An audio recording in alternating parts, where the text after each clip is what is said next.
So to not get this incorrect, I'm going to read this instead of just trying to go off the top of my head. So the song that Kaguri sings, she learned from Mayuri, who learned from Suzuha. Suzuha learned from Yuki, Yuki learned from Okabe's mother, then Okabe's mother learned from Okabe, and if you watch after the credits, Okabe learned from Kaguri. So it becomes something that's very reminiscent to the Steins movie, and I know the Steins movie isn't technically canon. It is in my books. I mean, it's part of my canon, but I know not officially the movie is anime original. It serves by its own accord there. But it's interesting how this telephone game functioned, because the song is essentially what is the key to Kaguri's memories, which are lost and now have seemingly been regained in full, as seen by her kind of embracing the modern Mayuri as her mother, and Mayuri not understanding what's going on. And I think this episode was really interesting because it plays with why time travel is such an interesting and fascinating concept to have as a premise for your show. Anytime you do time travel well, you're going to have an engaging show, even if not everyone can follow along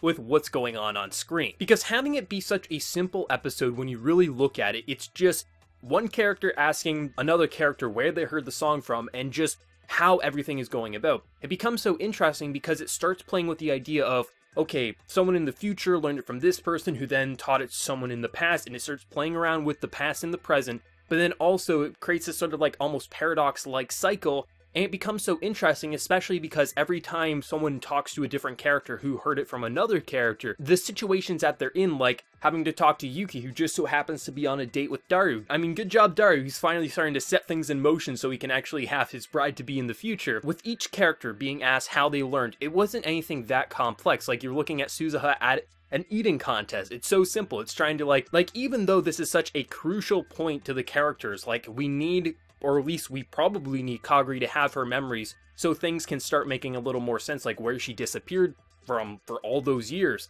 I like how each time we were kind of interacting with someone, it wasn't actually that risky. It wasn't that like things felt like anything could go wrong at any time. It was actually a pretty down-to-earth episode with a lot of very humorous moments. Okabe talking to his mother, well, just that whole scene was just beautiful in itself. Having the scene with the whole grandmother's grave once again, bringing Kaguri along in hopes to try to trigger, maybe Okabe can remember where he heard the song from. I like how each time you interacted with a character, nothing about it felt stressful, but at the same time, even though some of these situations, like Dario on a date, Suzuha had an eating contest, it was such an important moment, at the same time, such a slice of life moment, and I like how they balanced it, not to mention the production values on this episode. I feel like they must have really had a lot of time to work on this episode, because I've always thought Steins Gate Zero looked good. There's some issues with the art here or there, but the way they were using filters, especially for the kind of like futuristic scenes, or like kind of reminiscing in the past but about what actually happened in the future with Mayuri or just Kaguri in general, there's a lot of really interesting filter techniques, and just overall I felt the art and animation was a bit more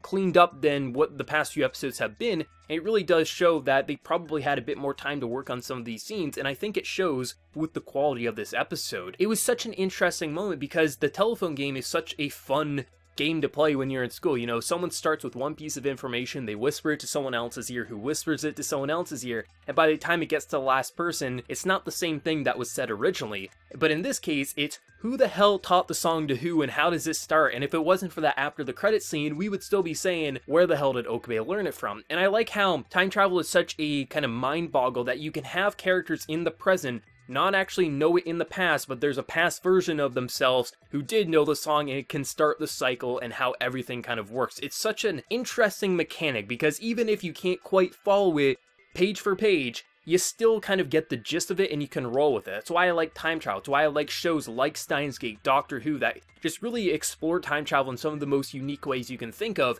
And even if technically you're kind of like, I don't know if this totally makes sense, you're still more or less on board with it. And I like this episode overall. I'm very excited to see what the relationship between Mayuri and Kaguri is now going to be, because I would assume now that Mayuri's probably going to get filled in on what's going on in terms of like, hey, this is your daughter in the future. But I'm interested to see if this is going to be the kind of key factor in why Mayuri adopts Kaguri in the future, because in the past, the future Kaguri came down and kind of like started everything in motion. Like, that's why time travel is so fun, because things that happen in the future might only happen because of future events kind of interfering with past elements. It's so interesting, it's so engaging, and this was one of the more unique episodes. I really liked how this episode flowed. It was such a fun episode for having such a serious and crucial plot moment in it. I'm really excited to see where episode 13 and the rest of the series is going to go, how everything's going to play a factor with World War III and everything like that. But let me know what you're thinking. What did you think of the telephone game, how everything played out, your favorite moment? Let me know down in that comment section below, and if you enjoyed the video, remember to leave a like, and if you're new, also be sure to subscribe. So until next time, everyone, please take care and have a good one.